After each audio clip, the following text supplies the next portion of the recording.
सिंह सवन सत्पुरुष वचन कदलन फलत इकबार तिरिया तेल हमीर हठ चढ़े न दूजी बार। आज का हमारा जो टॉपिक है वो रणथंबोर के चौहान है।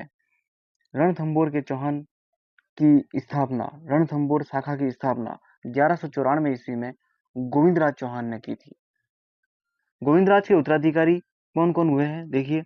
एक तो वालन चौहान, प्रहलादन, वीर नारायण थे। वीर नारायण वीर नारायण थे। वीर नारायण ने रणथंबोर पर इल्तुतमिश के आक्रमण को विफल किया था, लेकिन वह इल्तुतमिश से संघर्ष में वीर गति को प्राप्त हुआ। वीर नारायण के बाद वीर नारायण के पुत्र वाग्भट ने दिल्ली से आए तुर्क अधिकारियों से अपने राज्य की रक्षा की थी। वाग्भट के पुत्र जेत्र सिंह ने नासिरुद्दीन के रणथंबोर के आक्रमण को असफल किया था। जेत्र सिंह, जिस जेत्र सिंह की बात कर रहे हैं, उन्हीं जेत्र सिंह के पुत्र है हमीर देव चौहान।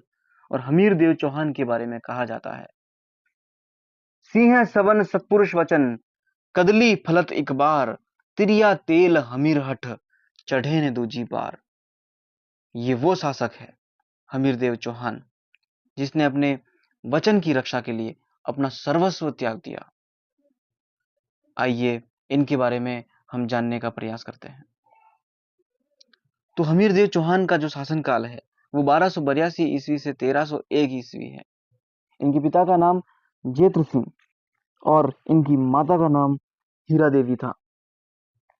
इनके गुरु का नाम राघव देव और इनके दरबारी विद्वान बीजादित्य थे। किन किन स्रोत से हमें हमीर देव चौहान की जानकारी प्राप्त होती है देखिए। नयन चंद्र सूरी की हमीर महाकाव्य, जोधराज का हमीर रासो, चंद्रशेखर का हमीर हठ और अमृत कैलाश का हमीर बंधन और सुरजन चरित्र। सुरजन चरित्र बूंदी के हाड़ा राजा सुरजन हाड़ा है ना, उनसे संबंधित है। और सुरजन चरित्र से भी हमें हमीर देव चौहान के बारे में पता चलता है। जेत्र सिंह ने अपने जीवन काल में अपने छोटे पुत्र हमीर देव को अपना उत्तराधिकारी नियुक्त कर वर्ष 1282 में उसका राज्यरोहण किया था। हमीर देव ने दिग्विजय की नीति अपनाकर 1291 से पूर्व हमीर देव ने दिग्विजय की नीति अपनाकर 1291 से पूर्व तक अपने साम्राज्य का विस्तार कर लिया। हमीर देव चौहान ने आबू, काठियावाड़, पुष्कर, चंपा व धार आदि पर अधिकार कर लिया था। न्याय की छतरी के संबंध में देखें। न्याय की छतरी, ये न्याय की छतरी क्या है? हमीर देव चौहान द्वारा अपने पिता जय सिंह के 32 वर्षों के शासन की याद में रणथंबोर दुर्ग में बनवाई गई 32 खंभों की छतरी है, जिसे न्याय की छतरी कहा जाता है। तो न्याय की छतरी अपने पिता की याद में अपने पिता के जो शासन वर्ष थे, है ना, अपने पिता मतलब इनके पिता जेत्र सिंह ने जो 32 साल तक जो शासन किया, उसकी याद में 32 खंभों की छतरी बनाई थी, उसे न्याय की छतरी कहा जाता है। हमीर ने अपनी पुत्री पद्मला के नाम पर पद्मला तालाब बनाया था। हमीर देव ने दिग्विजय की नीति अपनाते हुए भीमरस के राजा अर्जुन को पराजित करके मांडलगढ़ से, भिलवाड़ा के मांडलगढ़ से कर वसूल किया था। हमीर देव चौहान ने दक्षिण के परमार शासक भोज को भी पराजित किया था, भोजराज को भी पराजित किया था, है ना। हमीर देव चौहान ने दक्षिण के परमार शासक भोजराज को पराजित किया था। भोज पर है ना, भोज पर विजय के उपलक्ष्य में हमीर ने कोटि यजन यज्ञ का आयोजन करवाया। अब देखिए, कोटि यजन यज्ञ बहुत इंपॉर्टेंट है, क्योंकि इस यज्ञ के पूर्ण होने के बाद ये मौन होंगे और वहीं से हमारे यहाँ पर राजस्थान में मुस्लिम आक्रांताओं का आक्रमण होगा। ठीक है, क्यों होगा उसके बारे में भी हम बात करेंगे। हमीर ने अपनी पुत्री पद्मला के नाम पर पद्मला तालाब बनवाया। हमीर ने मेवाड़ के शासक समर सिंह को भी पराजित किया था। किनको पराजित किया? समर सिंह को। दिल्ली के सुल्तान जलालुद्दीन खिलजी 1291 ईस्वी में जहीन दुर्ग पर आक्रमण किया। ये जहीन दुर्ग जो है वो रणथंबोर की कुंजी है। जिस प्रकार से जालौर दुर्ग की जो कुंजी है वो सिवाना है, उसी प्रकार से रणथंबोर की जो कुंजी है वो जहीन दुर्ग है। यहाँ पर चौहान सेना का जो नेतृत्व है वो सैनी करते हैं गुरुदास सैनी करते हैं। और आक्रमण का वर्णन जो करते हैं, इस आक्रमण का जो वर्णन किया है, ये मिफ्ता उल फुतूह में हुआ है। ये अमीर खुसरो की पुस्तक है, मिफ्ता उल फुतूह है ना। आक्रमण का वर्णन कहाँ हुआ है? मिफ्ता उल फुतूह में हुआ है। जलालुद्दीन खिलजी को रणथंबोर दुर्ग जीतने में सफलता नहीं मिली। तब खिलजी ने कहा, क्या कहा देखिए, मैं रणथंबोर जैसे 10 दुर्गों को मुसलमान के एक बाल के बराबर भी नहीं समझता।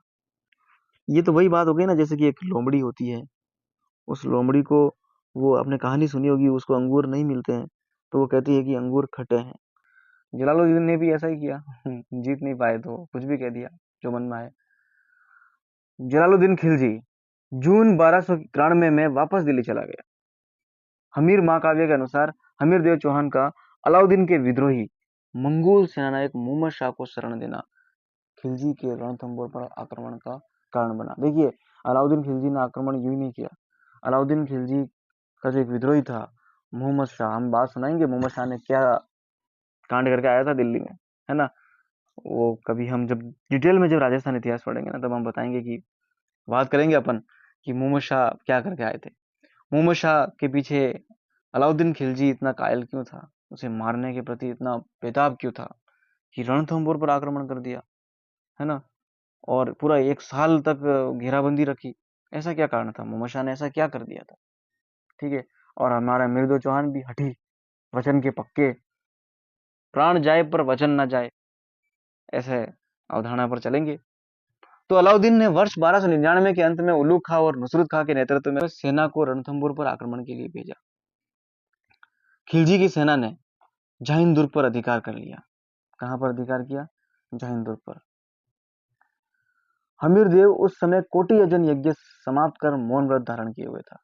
हमीर देव ने अपने 2 सेनापति भीम सिंह और धर्म सिंह को इनके विरुद्ध भेजा, जो शाही सेना को पराजित कर लूट का माल लेकर रणथंबोर की ओर लौट पड़े। खिलजी की सेना द्वारा पुनः आक्रमण की सूचना मिलने पर धर्म सिंह को रणथंबोर भेजकर भीम सिंह स्वयं शत्रुओं का मुकाबला करने गया, जहां भीम सिंह युद्ध लड़ते हुए वीरगति को प्राप्त हो गए। शाही सेना रणथंबोर की ओर न आकर दिल्ली लौट गई। अलाउद्दीन खिलजी ने उलूग खां और नुसरत खां को एक बड़ी सेना के साथ रणथंबोर दुर्ग पर पुनः आक्रमण के लिए भेजा। खिलजी की सेना ने रणथंबोर दुर्ग की घेराबंदी कर दुर्ग की प्राचीर को तोड़ना शुरू किया। दुर्ग में आए एक गोले से नुसरत खां की मृत्यु हो गई। यह सुनकर तुर्की सेना भागने लगी। तब उलूग खां ने अलाउद्दीन को नुसरत खां की मृत्यु का समाचार भेजकर और अधिक सेना भेजने का अनुरोध किया, लेकिन नुसरत खां की मृत्यु से अलाउद्दीन खिलजी आग बबूला हो गया और स्वयं 1301 ईस्वी में अलाउद्दीन खिलजी का रणथंबोर पर आक्रमण हुआ। अलाउद्दीन खिलजी स्वयं एक विशाल सेना लेकर रणथंबोर आया और दुर्ग की घेराबंदी की। यह घेराबंदी कई दिनों तक चली, लेकिन सफलता नहीं मिली। वर्षा ऋतु निकट आने और दिल्ली तथा अवध में भयंकर विद्रोह की सूचना मिलने पर खिलजी काफी चिंतित हुआ और खिलजी का दिमाग खराब हो गया और खिलजी ने छल कपट से रणथंबोर विजय करने का निश्चय किया। यह भी धूर्त व कपटपने पर उतर आया। अलाउद्दीन खिलजी ने अपने षड्यंत्र के द्वारा हमीर देव को संधि करने का संदेश भेजा। हमीर ने रणमल व रतिपाल को संधि करने के लिए खिलजी शिविर में भेजा। अलाउद्दीन खिलजी ने छल कपट का सहारा लिया और हमीर देव चौहान के सेनापति रणमल व रतिपाल और उसका सुरजन शाह को अपनी ओर मिला लिया। रणमल और रतिपाल ने खिलजी को दुर्ग का गुप्त मार्ग बता दिया। विश्वासघाती रणमल और रतिपाल को राजस्थान का इतिहास कभी माफ नहीं करेगा। तुर्की सेना गुप्त मार्ग से दुर्ग में घुसी। तुर्की सेना गुप्त मार्ग किसने बताया? गुप्त मार्ग रणमल और रतिपाल ने बताया। इतिहासकारों के अनुसार 1 वर्ष की लंबी घेराबंदी के कारण दुर्ग में रसद का अभाव हो गया था। ऐसी स्थिति में हमीर देव चौहान ने युद्ध करने का निर्णय लिया। दुर्ग में हमीर देव चौहान की रानी रंग देवी और उनकी पुत्री पद्मला के नेतृत्व में राजपूत स्त्रियों ने जल जौहर किया और राजपूतों ने हमीर देव चौहान के नेतृत्व में केसरिया वस्त्र धारण कर खिलजी सेना से युद्ध करने का फैसला लिया और रणभूमि में उतर आए। अपने पराक्रम और शौर्य का परिचय दिया। हमीर देव चौहान युद्ध में लड़ते हुए वीर गति को प्राप्त हुए। यह राजस्थान का प्रथम साका था जो 1301 ईस्वी में हुआ था। 11 जुलाई 1301 ईस्वी को रणथंबोर पर अलाउद्दीन खिलजी का अधिकार हो गया। खिलजी ने विश्वासघाती रणमल और रतिपल को भी मार दिया। युद्ध का आंखों देखा वर्णन अमीर खुसरो ने अपने ग्रंथ खजाइन उल फुतूह में किया था। याद रहे, खजाइन उल फुतूह कौन सा ग्रंथ है? खजाइन उल फुतूह। अमीर खुसरो ने लिखा कि कुफ्र का गढ़ आज इस्लाम का घर हो गया। कुफ्र का गढ़ आज इस्लाम का घर हो गया। ये कोटेशन याद रहे अमीर खुसरो का। हमीर देव चौहान ने 17 युद्ध किए, जिसमें 16 युद्धों में विजय प्राप्त की, और ये अंतिम युद्ध था जो 17वां युद्ध था, यहाँ पर ये वीरगति को प्राप्त हुए। हमीर देव चौहान की मृत्यु के पश्चात चौहानों की रणथंबोर शाखा समाप्त हो गई थी। हमीर देव चौहान के बारे में कहा जाता है, जैसा कि हमने पहले भी कहा, अब भी हम उन्हीं बात को दोहराते हैं, हमीर देव चौहान को याद करते हैं उनकी कुछ पंक्तियों से। सिंह सवन सतपुरुष वचन कदली फलत इकबार, तिरिया तेल हमीर हठ चढ़े ने दूजी बार। ये हमीर देव चौहान से संबंधित महत्वपूर्ण तथ्यों की हमने बात की परीक्षा के दृष्टिकोण से। वेरी अब तक हमने हमीर देव चौहान और उनसे संबंधित परीक्षा के दृष्टिकोण से महत्वपूर्ण बातें की है। अब हम अगला वीडियो लेके आएंगे, चौहान वंश का ही होगा, वो जालोर के चौहान वंश, जिसमें कानड़ देव चौहान से संबंधित हम बात करेंगे। तब तक के लिए धन्यवाद।